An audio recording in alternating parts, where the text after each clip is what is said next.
Right, so this is the tutorial for the school uniform skirt. Now there's no pattern piece for this. It all depends on your intuition, and we're going to use the pattern of the piece of fabric that you've got to determine how we pleat up the skirt. Now the first thing to say is you're going to need rather a lot of pins, so make sure you've got your pins handy, and you're going to need your scissors. So the first thing that we're going to do is just look at our fabric. So you've got a double width, got a full width of this fabric here. It doesn't matter what the circumference around Dolly's waist is at the moment. So what I would like you to do is go ahead and trim off this selvage. Use a line on the pattern just to trim it off, because we're going to be working to the pattern. So the next thing you want to do is fold it back into half. One end will be shorter because we've cut the selvage off. And then what I want you to do is cut for 4 to 5 centimeters. I'm going to go for 5 off the top because it fits on that line quite nicely. That's going to form your waistband. So just all the way along, and my fabric is still folded in half, just to cut down on the cutting time. So we're going to put that away for next use, next time we need to use it. So now we've got a big length of fabric, and nice traditional tartan for a school uniform. And you'll see all these lines. So what we're going to do is we're going to pleat it up, but we're actually going to use the lines as a reference point. So it might be easier if you turn your fabric to the top. Eventually this will become a loop and it will be hemmed. But what we're going to do for now is just delegate a colour. So I've got green, black, green, and then a wider black. And just before that wider black starts, I'm going to crease it and put it to the next one. And what you're going to want to do is you're going to want to put a pin in that pleat. And then likewise, there's my next green one with its black. We're going to pull that and take it to the green. So what we're doing here is we're just using the pattern to make the pleats. Okay, it would be a good idea to press these as you go. It's a bit tricky to have my ironing board out at the same time. So already you can see what we've got forming on the end here is a rather nice pleated kilt effect. She says she gets everything in the wrong place.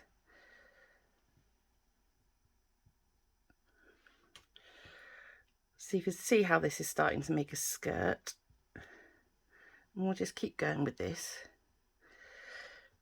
The reason I've put the green on top is because I think it goes nicely with Dolly's tie. But equally, if you were to use the blue, you get a blue skirt. Now when we come to the end, what we're going to do is we're going to actually hide the seam of the skirt inside a pleat. So I'll show you how to do that. This is my second to last pleat, I think. Right, what I would do now, what I'd like you to do now, is press all of that so that your pleats are nice and straight. You may want to put some clips to hold them down this end. But if you pop them on nice and tidy, and then we're just going to stitch away from the pleat. So if you can imagine, if I'm coming along here this way with my presser foot, that's going to lift when I try to sew over it. So what I would do is I would probably start from the other end so that the pleats are running down, and that will make sure you don't get so many nips and tucks and pulls. And then what we've got at both ends is we've got a pattern that we can join to our pattern. So when our pleats are sewn in, and you want to, once you've stay stitched the top, and stay stitching just means sort of to hold it in place so it doesn't ramble about while you're trying to do other things, you want to sew the top of each pleat down about 5 centimeters, 5 or 6 centimeters. Again, I would use the pattern, so I would come down to this first stripe here. Don't make it any longer than a third really of that space. So I'll go and demonstrate that. Okay, we're going to put the, we're going to stay stitch and stitch down the pleats in our skirt. Now, I'm not being terribly fashionable. I'm using a very light thread so that you can see what I'm doing on this tartan. Otherwise, you won't see what I'm doing. So just to let you know, it's not an aesthetic trick. Because this is quite short, you can pop it under the bail arm. And just to stay stitch, just lengthen your stitch to about 3. No need to go back and forward, but we want to keep it within the seam allowance. So when we put the waistband on, we won't see all the pleats. Now, just to be careful, underneath, you don't want your little pleat to lift up either. So just check that they're nice and flat before you go bombing down.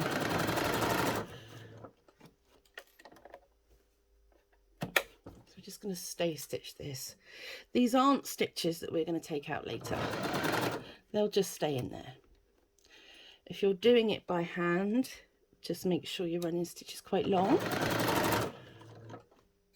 As I say, it's just a temporary hold because these are fiddly beggars and they will get muddled up and unfolded if we don't do this. Right, so I've just popped my pleats into position. So all the pins have come out now, and that's the front. So I've got it all stay stitched in the back. If I'm lucky, I haven't gone over any of my pleats. Now, do you see, because we've reverse pleated it, the underside of my skirt is predominantly blue and the top is predominantly green. So that's how we're going to know which way is which. So to sew the pleats, just going to pop the pleat under the needle very close to the edge, and I said I was going to come down to this line, so we're going to go back to a normal stitch length and very carefully, just on the edge, sew that pleat down. Now what that does is keeps the structure of the skirt at the waistband nice, and then it gives a little kick pleat at the bottom. So just again, just make sure everything's tidy on the front and on the back. Go down to our little line. So we're going to do that all the way along. You're pretty glad that I used very light pink thread now, aren't you? Because you can see everything that's gone on here. Still attached to the machine, genius. Right, threads out the back. So that's how we're going to do that. And then for the final pleat, to make it into a tube, I'm going to find that pattern again, which is there. So that's really what I've got to do my tuck in. So if you just fold right sides together, pop a seam down the edge, zip,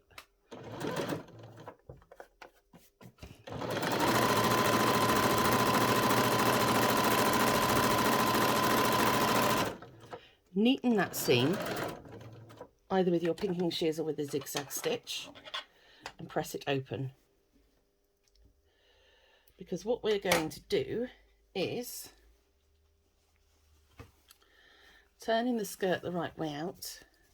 I've now got a place to pattern match that. My pleats are going this direction, so I'm literally going to take that bit of green there to my other bit of green and stitch that pleat down. So for all intents and purposes, our seam is hidden inside the pleat, which should give a continuous look to the skirt. So just be careful when you're sewing that pleat down, because it is inside around and you don't want to catch anything underneath.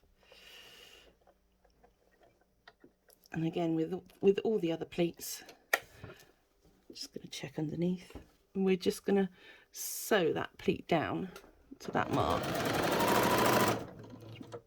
One last check. Yep, we're good.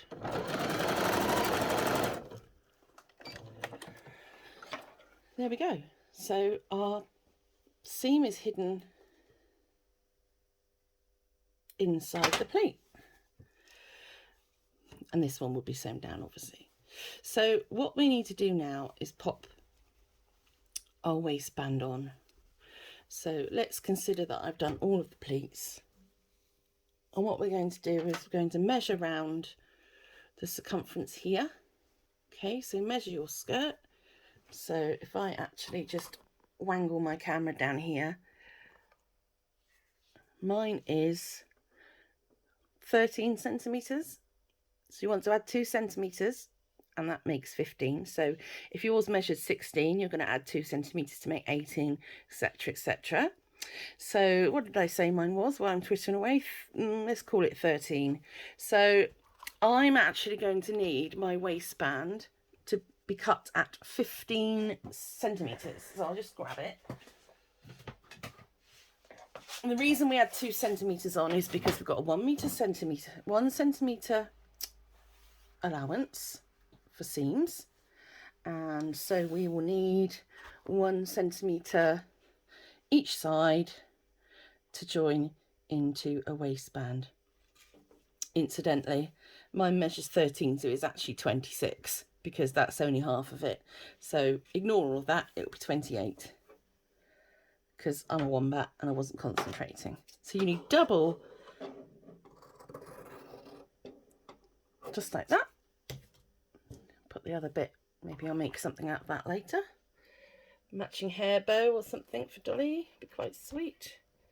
Sorry, slight technical difficulty with the camera. So all we're going to do now is fold that in half, and with the raw ends together, do a 1 centimeter seam. Take that out of the machine. Right, and so it's just the same as the skirt waistband on the cowgirl and the waistband on the jeans. Just going to grab your elastic. I've got no idea where I've put mine. Not a Scotty.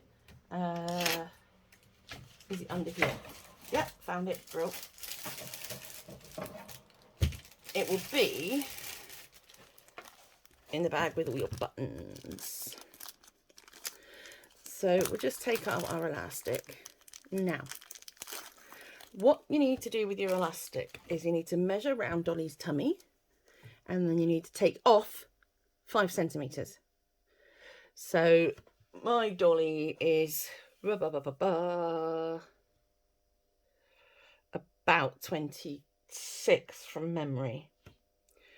So I'm actually going to cut this elastic at 21 centimeters long. And then, just as we've done before, we're going to sew the elastic by overlapping it. Okay.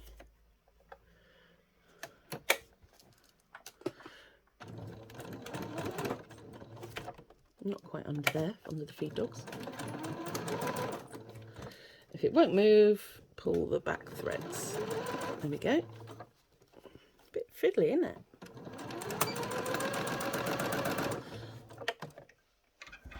It's joined for the purposes of this demonstration. Threads out the back, good practice. And with your waistband, and to open out this seam flat. Okay. And then we are going to fold it in half all the way around, like so. And then our elastic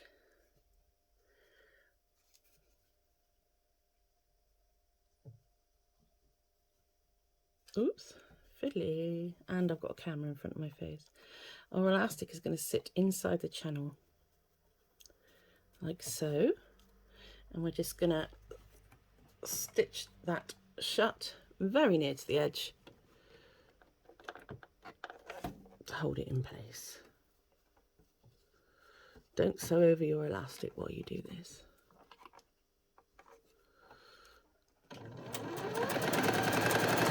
Like so. So we're just encasing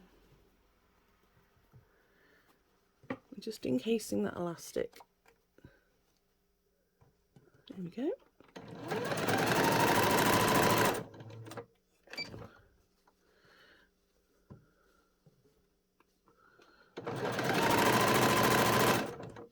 Luckily, I haven't sewn over my elastic. Now, here you'll notice the elastic is smaller than this. That's good because we want it to ruffle up.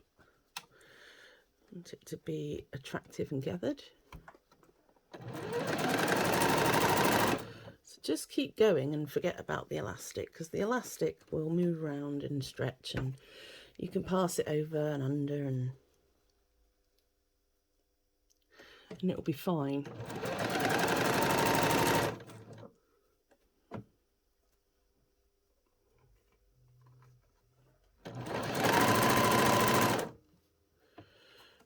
So we've got a nice little bit of give and gather. We haven't twisted anything, which is great.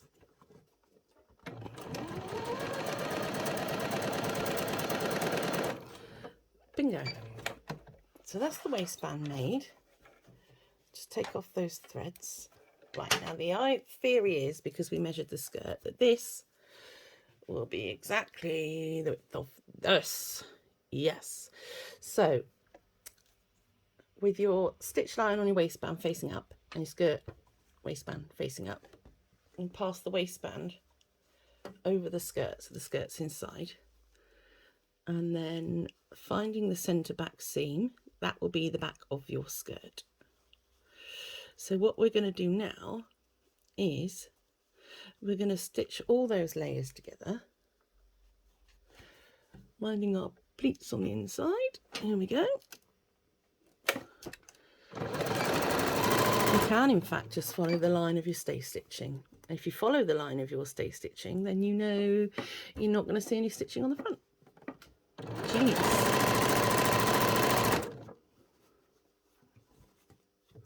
So I'm just pulling my waistband straight, matching up the pleated zone. And because they're all stitched down, the idea is that hopefully they're not all getting caught in the waistband right now.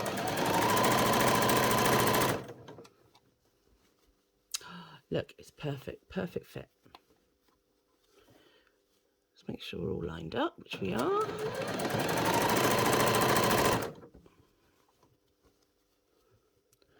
There's our last pleat that we did that's in the seam. Just be very careful to catch that in. Right, now you want to neaten. By all means, trim and neaten all this seam around the top of the waistband, either with pinking shears, your overlocker, or a zigzag stitch.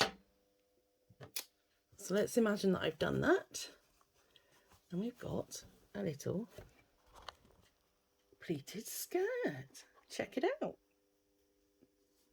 Isn't that gorgeous? Right, so the only thing now to do is the hem. It's very simple. Just open up your skirt to the wrong side up, and just press a 1 centimetre hem all the way around, and then another centimetre, and then all you're going to do is just pop that under the machine and give it a hem, just like that, and that's your school skirt. Everyone's going to be a little bit different, I think, with using the technique of cutting, using the fabric pattern to make the pleats.